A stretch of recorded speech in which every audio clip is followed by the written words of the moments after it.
Phil was pleasant all the time. He was in particularly nice with Yoko. They understood each other well. And Yoko can be very, you know, brusque, but he was fantastic. And I think it's fantastic that he does instant karma in his style with that wavering music. And then he goes and does really, still, when you hear the tracks and you really listen to the separate tracks, you have a genius of the way the sound comes out of a bass drum. That's a certain genius this man has.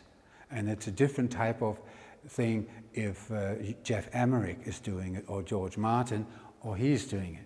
He has a magic to it, in particular when the things are put together. He's a master. He's just brilliant. And he was pleasant all the way.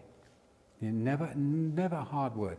Lots of jokes, very, very funny, but no guns, no outrageous acts. He was very nice.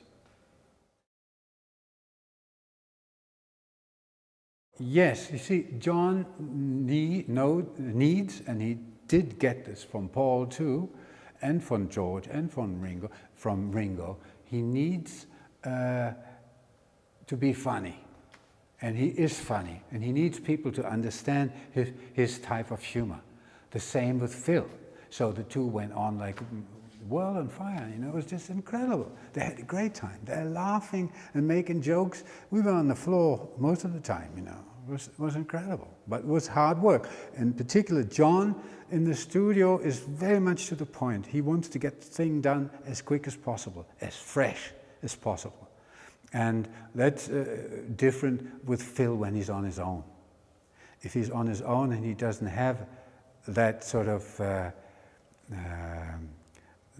somebody like John who wants things done quickly, then he is concentrated and works that way.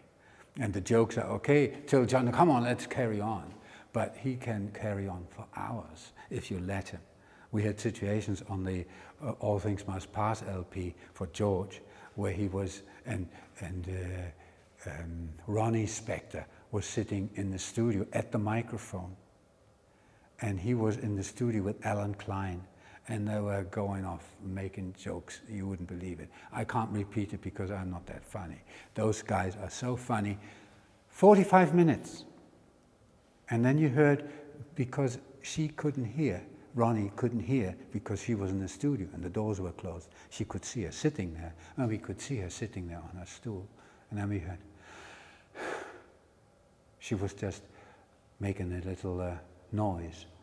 And then Phil got really pissed off and said, "What are you doing? What are you interrupting?" You know, he was that was not very nice. But that was the thing between him and Ronnie.